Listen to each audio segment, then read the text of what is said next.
I'm Guy. I'm a PhD student working with Trevor Brown at the University of Waterloo. Today I'm going to give you a quick start guide to getting your first data structure running in Setbench. If you're not familiar with Setbench, it's a benchmark suite that was written by my supervisor Trevor Brown in order to test and experiment on set data structures. Setbench itself is written in C++, and it's also going to expect that your data structures are written in C++. So of course you're going to need some knowledge of the language in order to follow along with this tutorial. Also note that this is not going to be an advanced tutorial, so we're just going to be doing sort of the hello world version of getting a data structure working within Setbench. All right, so here I'm on the homepage of the repository for Setbench. You can see the exact commit that we're going to be looking at here if you view this in the future. And I'm just going to scroll down here. So Setbench has a bit of a wiki already for how to get it compiled and started up.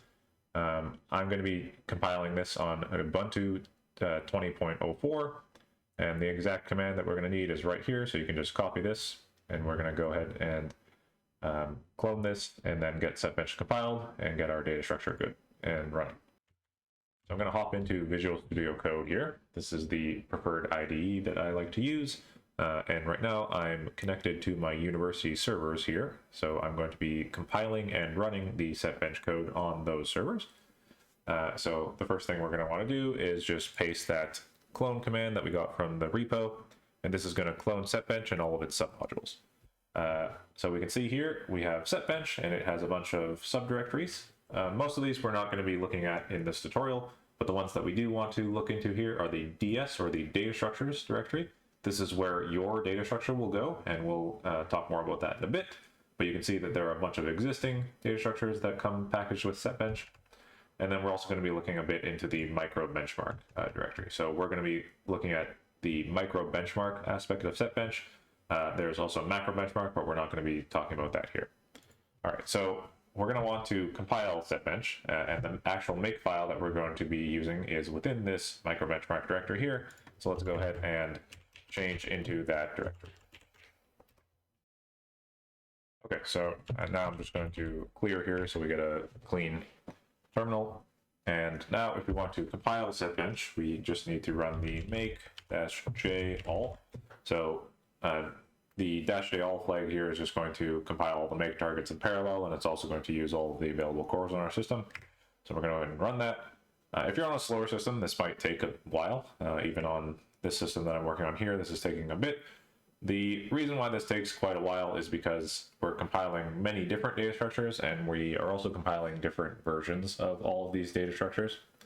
You might want to consider reducing the number of data structures that are inside Setbench that are being compiled. If you're worried about the compilation speed, you may also consider changing the makefile itself so that you don't always compile all of the data structures. On my personal fork of Setbench, I have made that change to the makefile, so I'll go ahead and link that in the description for anyone who wants to see that. But while this goes on, let's go ahead and take a look at the makefile itself. So if we scroll up to the top here, we can see that there's a bunch of different options. I'm not really going to talk about any of these. If you're interested, you can kind of look through this. One of the ones that I'd like to point out here is the no optimize flag. So by default, this is 0, and this is the setting that you'd want to use if you want to be performing experiments for work that you want to publish, or experiments that you're actually trying to get real data out of. If it's set to 0, then we're going to be using the maximum compiler optimizations, in this case -03. If you prefer, you can change it to -02, but it doesn't matter. If you set this to 1, then we will not be performing any compiler optimizations at all, so that would be useful if we want to do something like interactive debugging. Scrolling down a bit more here, there's a bunch of other different options. One of the ones that we might want to change depending on your system is the maximum number of threads as a power of 2. So the default is 512, which is probably going to cover most systems, but maybe you need more, or perhaps you want to do less if you know that your system is significantly lower than this. And you can go through and look at those if you want to see any of the other ones, any other options, excuse me. If we scroll down here to our actual make targets, we're going to be compiling each of our data structures with different memory reclamation schemes. So Setbench comes with a record manager. It's one of its submodules. So this is going to be handling our memory management, and we're going to get a different data structure executable for each of our memory reclamation algorithms. And then we also will get a different data structure executable for each of our memory pool schemes. Now, by default, you're probably not going to have more than just one of each of these, but if you add more reclaimers or more pools, then you can get more.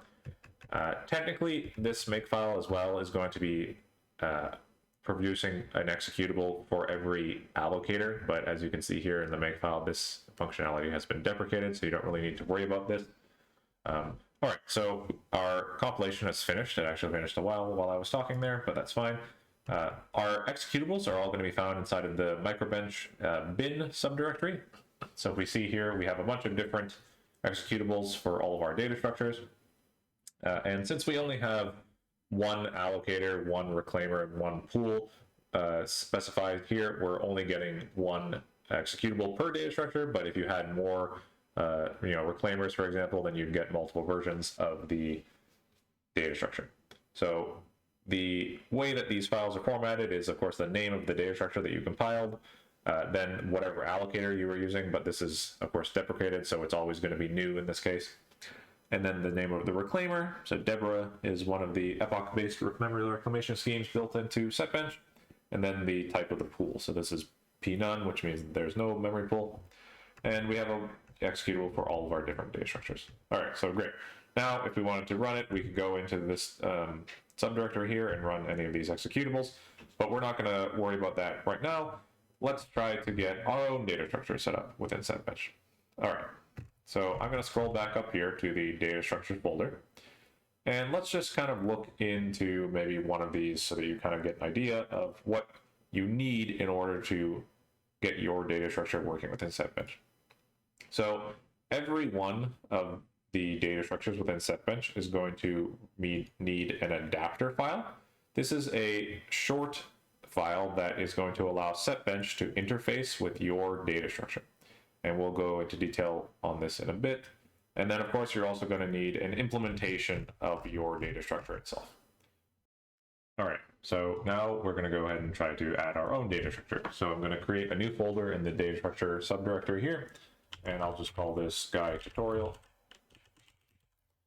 And as I mentioned, every data structure in Setbench needs an adapter file. So this is the file that Setbench will use to interface with your implementation.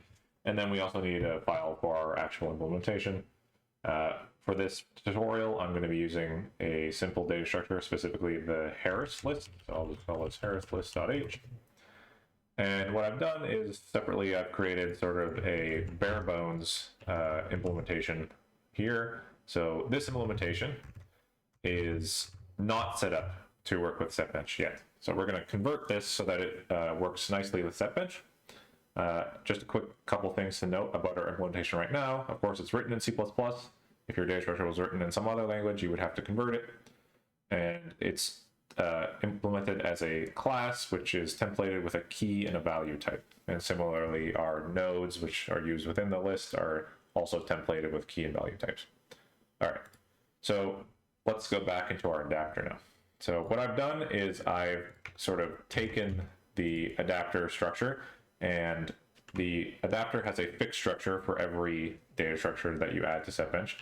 And I sort of stripped out anything within the adapter that you need to make changes to specific to your data structure. So I've replaced anywhere where we need to make a change with a comment that says to do.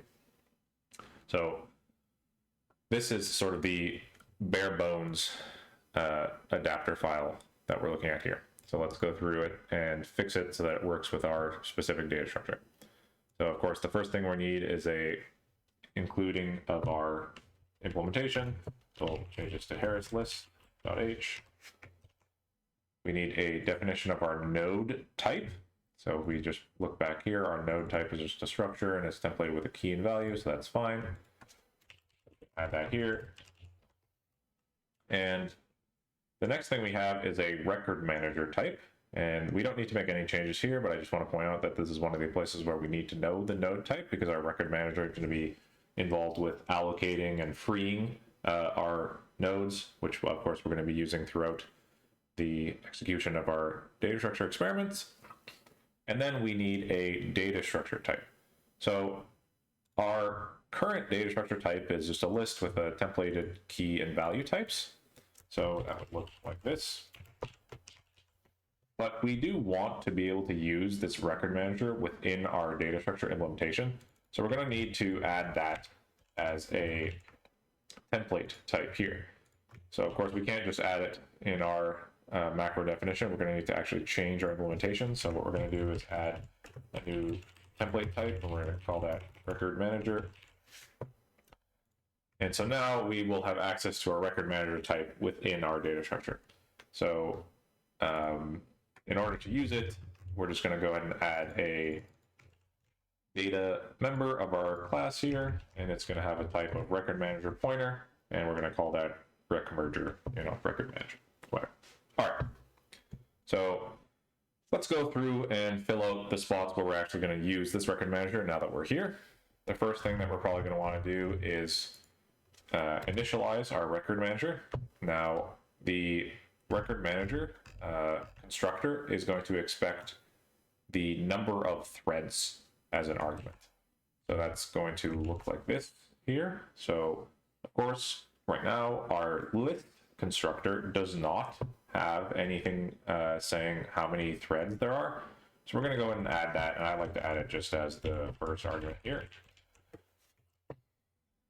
Okay, so now our record manager can be constructed and we can go ahead and use it. So where do you want to use your record manager? Well, you're going to use your record manager anywhere that you're going to be allocating and freeing data, specifically in this case, because we, in our adapter, templated it with our node type. We're going to be using it anywhere that we're going to be allocating and freeing nodes in the data structure. Okay, so there's only a couple places where we perform any memory management in this simple implementation. So here we have an alloc new node function, and our previous implementation is just using the malloc function for this, but we're going to change this to use the record manager now. So I'm going to get rid of what I have here, and I'm going to replace it with the way that we allocate memory with the record manager. So all we're doing here is we're using our record manager pointer, and this is a template function, allocate. We're providing the template type of node here, of course, with the node is templated itself with key and value. And then we need to give this a thread ID. So I've already included the thread ID here as one of the arguments. I would assume that, you're probably going to be passing around thread IDs in your concurrent data structure implementations. But if you don't have a thread ID in the scope of whatever function you're trying to use this, then you're going to need to go ahead and get that thread ID within that scope. Okay, so now this allocation is done, and we can move on. So now let's go to our trim function here. So this is when we're removing nodes out of the data structure or unlinking them out of our list. So I have this sort of retire function here, which of course is not really a standard glibc malloc or freeing function. But of course we want safe memory reclamation. So we want to be using, a retire function. And now the only difference between what we need here is we're just going to get a pointer to our record manager, and we're going to access its retire function. And then again, we need to provide the thread ID along with the actual node that we're going to retire. All right. And then there's one last place in our implementation that we're going to change to use the record manager, and that's here when we fail to insert a node. So after we've already allocated it, we're freeing that node here. So instead of freeing that, we're going to use the record manager deallocate function. And so I'm just going to go ahead and replace that here. Again, that's going to need to give a thread ID along with a pointer to whatever the node is that you're trying to deallocate. All right, so now here, actually, we don't have access to this thread ID within the scope. So we're going to need to add that here. And I'm going to add it as the first argument of our insert. And I'll do the same thing for our remove, because we will need to send the thread ID to the trim function here. So, all right. So that should be good for using our record manager for the allocation and freeing of nodes. But we also can use the record manager for guarding against unsafe accesses. So what we have is a function called getGuard, and we're going to want to add that to all of the scopes where we will be accessing data that might be reclaimed throughout the execution of that particular scope. So the way that we do that is we just make a variable, I like to call it guard, and then we set it equal to our record manager get guard, and this requires a thread ID. We're not going to worry about what the type is. You can just use auto, and we're going to go ahead and put that anywhere where we have the ability to access a node that might be reclaimed. So this is going to prevent unsafe accesses from causing problems. So we'll do that in our insert. We'll do that in our remove, in our contains, and we should be good there. One quick thing about the contains here and the insert and removes. So this guard is of course going to be in the scope while we're in this function here. And I'm going to be using the search function, but I've inlined the search function here. You might prefer instead putting the guard in the search if you're worried about it not being inlined, but it should be fine regardless. But that's just something to note. All right, so now we have almost finished setting up our data structure to use the record manager within Setbench. Let's pop back into our adapter to look a little bit further here. So one of the things that we have in our adapter, I'm going to skip over a few of these things and look here at these two functions, init thread and d'init thread. So it expects that your data structure has these init thread and d'init thread functions, and they take a thread ID. And so we're going to add those to our data structure implementation. And what we're going to add in these two functions is a call to our record manager init thread and our record manager d'init thread. So this is all we need to do now for using our record manager. So these are just initializing the different threads and deinitializing when we end our execution. Great. So now our data structure is using our record manager. We changed the template type to match that, and we're good to go with regards to that. So let's look back into the adapter now. So going back from the top here, this next to-do that I left here is in the constructor of our data structure here, or sorry, our adapter when we're instantiating our data structure. So if you remember, we changed it so that it takes the number of threads as the first argument. Then it takes, if we look back here at our data structure, the minimum key and the maximum key. We have those here, minimum and maximum. And we're also going to want to pass the reserved value as one of the arguments here. And we can go back into our data structure in a second to see why. But for now, we're just going to go ahead and have that be the case, and we'll call this reserved val here. And let's make a data member as well called reserved val. Oops. That we can store that. I'll put an underscore here so we don't need to worry about that. Okay. So why do we need this reserve value? So let's go back into our adapter, scroll down a bit here. If we look at the different functions that are actually interfacing with your implementation, we have insert, insert if absent, erase, find, contains, etc. Now these functions here are all returning not a Boolean, but they're instead returning a value type. So the way that Setbench is working with these different functions, so the success of an insert is indicated by returning sort of the non-value or the no value. And the no value value is what we will use as our reserved value. So typically this is just going to be 0, okay? And then the failure of an insert, if absent, is going to be whatever the value of the node was that you found because the node was already in the data structure.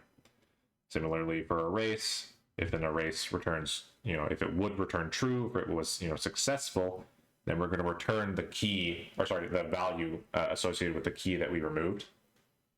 And alternatively, if the array fails, we will return the no value. Okay? And then for find, we're just returning either no value for if it failed, or the value that we found if we were successful to find it. Similarly with the contains, but contains is using a Boolean.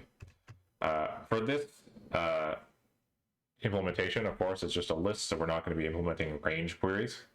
You can choose to have a summary if you want, and you may want to implement a function that will validate your data structure, but we're not going to worry about that either, and we're not going to worry about printing the object size. So for the validation, I'm just going to cheat here and return true.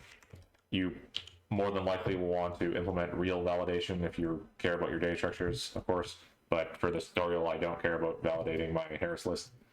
For the summary, we can just do a simple printing of our summary here.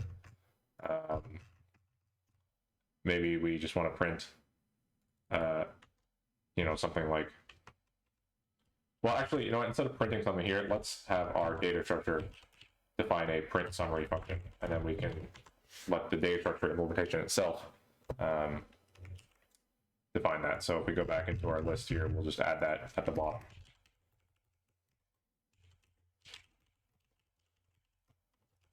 This is sort of the more common way that it's done within Setbench here, and we can have our summary in there. All right, so because we don't have range queries in this, what we're going to use it to indicate that this is not possible is we're going to have this setbench error function. So if somehow this function were going to be called, it would throw an error within Setbench. Similarly, we're not going to implement insert. The insert is just insert replace, meaning it will replace the value if the node is already in the set, or add the key value if the node is not in the set. So we're not going to implement that, so I'll do the same thing here and add this setbench error.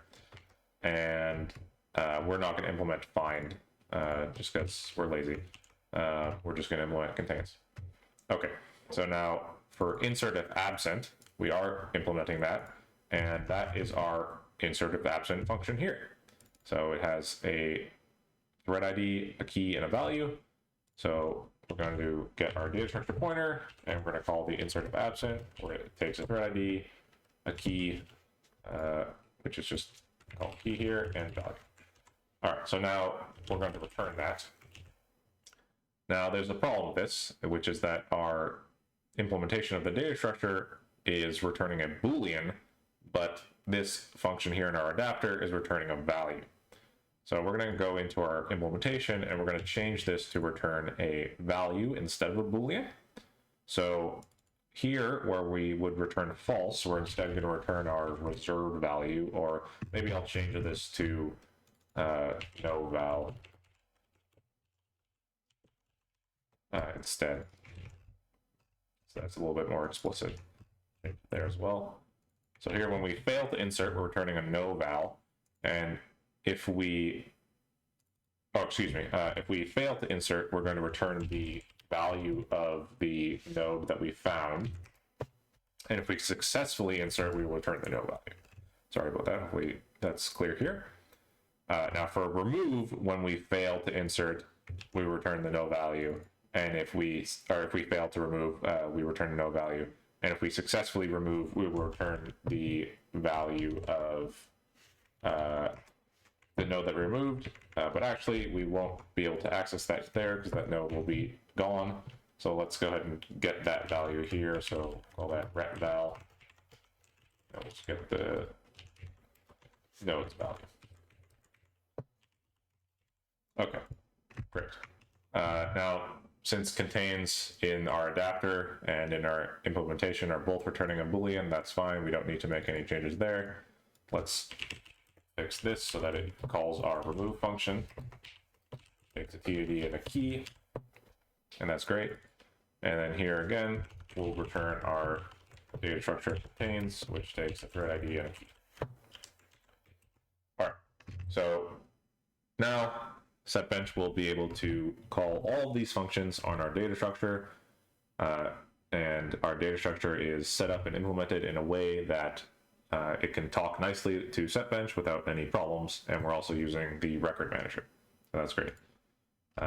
Here we're not going to worry about printing the object size, but if you wanted to, you could print the size of your node type here. So let's scroll down a little bit more in our adapter here, and you can see that this class NodeHandler is wrapped in a if-def to check if the use TreeStats macro is defined. So this macro by default is defined within Setbench, within the Makefile, that is. We saw it earlier. So TreeStats is responsible for collecting some statistics about your data structure. And the way that it does that, it's going to, sort of iterate over nodes in your data structure to perform things like getting the number of keys, the sum of keys, and things like this. That's useful for stuff like checksums and various metric collections. So there's a few things in here that we need to add or change in order for this to work properly. So here what we have is an iterator, so over our nodes, over the children of our nodes, I guess. And so there's a couple places that we need to change. The first is this Boolean function has next. So because it's an iterator, we should keep this whether or not it's called the next function yet. And we need to change how to get the next pointer here. So for the purpose of our list, we have this node pointer, and our list getting the next function, or sorry, the next node in the list is as simple as calling or getting the next data member of our node, and then we can do the same thing here in the actual next function. Okay. So now we have a bunch of functions that ask different questions about our particular node. So this one asks whether or not it's a leaf. So of course, in our list, a node is a leaf if it has no next pointer. So we'll just check if the next pointer is null. For a list, this is of course not as useful, but you can imagine implementing, for example, a tree data structure. But I guess a list is just a tree with only one branch. All right. So now we're going to get the number of children. So if our node has no next pointer, then it has 0 children, and otherwise it has 1 child. So we're just expressing that here. Running if our next pointer is null, then 0, otherwise 1. Great. Number of keys. So one of the things that we're going to check here is if our node is marked for deletion, because it is possible in the Harris list that someone can come across a node that is marked for deletion. And we're just going to guard against that here by checking if our node is marked for deletion, and in that case, returning that it has 0 number of keys. Otherwise, we're just going to make sure that the node is not null and the node is not the head. So the head is indicated by the minimum key, and the node is not using the maximum key, which in fact, actually, I don't think we actually use this, but whatever. Basically, our node has 1 key if it's not either the head, the tail, or marked for deletion, right? Makes sense. And then in terms of sum of keys, we can just do basically the exact same thing that we just did here, but instead of being 0 and 1, we'll return the actual key value itself. Okay, so now we have made all of the necessary changes to our adapter for this to work within Setbench, and we've made all of the necessary changes inside, inside of our data structure implementation. Okay, I spotted a couple little problems here looking at my notes, so misspelled node there, a little silly one. And we need the thread ID passed to this search function everywhere that we call that. Here as well. Let's just take a quick look here, make sure I didn't make any other silly mistakes. There's another silly mistake. We got the template type on our successor there, and here the remove function should be returning a Boolean. We did change the return values correctly, but forgot to change the definition of the function itself. Okay, so let's go ahead and save that off. And now we can go ahead and compile and make -j all again. Hopefully it doesn't explode. Looks like it's good. All right, this might take a bit, so I don't have to bore you, and I'll cut back here once this is done compiling. All right, so I finished compiling it, and we're back now. Quick, another bug I found while rushing through this. So if you were following along and want this to actually work, this line here needs to actually sanitize this next pointer and remove the marking. And then also I forgot to add back our tail pointer, or sorry, our tail node here into the list that's going to use our max key. So if you want to fix those and actually get this working, go ahead and do that. But if you're doing a more complicated data structure, then ignore my silly mistakes. So now we have our data structure compiled, and we can run our data structure. So I have changed into the bin directory here of our microbenchmark. So if I try to run my data structure here without any arguments, I'll get this message here, which will tell me essentially how I can run it. So the few things here which may be unfamiliar. The first thing is it's suggesting that we're preloading to a different allocator shared object file. So we will do that, and the shared object files in Setbench are all within this lib directory here, so it's giving you some prepackaged. You could, of course, use others if you prefer something different. In this recommendation, it's saying to use JE_malloc, but we're actually going to prefer using me_malloc, but you can use whatever. And then we have a bunch of different arguments here. So nwork is the number of work threads, which will actually be running concurrently during the measuring of the experiment, or measured portion of the experiment. And prefill is how many threads will be performing the prefilling of the data structure. Data structures are always going to be prefilled to half capacity in Setbench by default. -I is the percentage of inserts, -d is the percentage of removes, range queries we're not going to worry about, range query size we're not going to worry about, k is the maximum key size. Again, we're not going to worry about the range queries here. T is the number of milliseconds to run for, so this would be 3 seconds. And then pin is the thread pinning. So you might not know what the thread pinning is on your system that you want to be using. So we can actually go and get this within some of the tools built in Setbench here. So I'm going to open up another terminal down here, and I'm going to go out of bin, out of microbenchmark, and we're going to go into the tools directory here. If you want to see it here, so we're here that we're looking at, and we're going to run this get pinning clustered shell script here.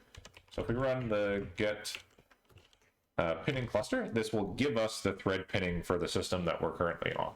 Okay, so that's how you can get this if you don't know it for your system. I've already copied that down, so I'm just going to get out of this terminal, and now we can execute our data structure. So I've preloaded here with me_malloc. We're going to do 32 threads, which is all the threads on this system because it's a relatively small system I'm working on here. We're doing 5% insert, 5% remove, a really small 1000 keys, but of course it's a linked list, so we don't really be using too much, and we're running for 5 seconds. So if we green to go here, we see that we get a bunch of output. So this is basically some at the top here. This is what we had for our experiment configuration. It's sort of just echoing out our input arguments here. Then it's telling us about our prefilling. It actually runs the experiment during this time here, and then it produces a whole bunch of output. So this is TreeStats output. Because this is a list, we don't really care too much about this, but if you were actually implementing a tree, some of this might be interesting for you to look at.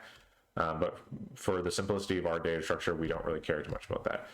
And then, of course, the data that you probably always care about is going to be right at the end, nicely displayed for you. So we have the total number of queries that we've executed, the total number of inserts, removes, updates, which should be the sum of those, and so on. And you can, get whatever relevant metrics you want out of here.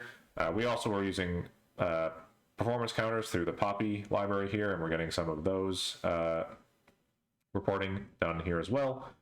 And so there you go. We've gone ahead and implemented our first data structure in Setbench. Hopefully this was somewhat useful to you, barring my little silly mistakes throughout. But now you might be able to go ahead and add, more complicated data structures, and you can use this as a starting point. All right, so good luck.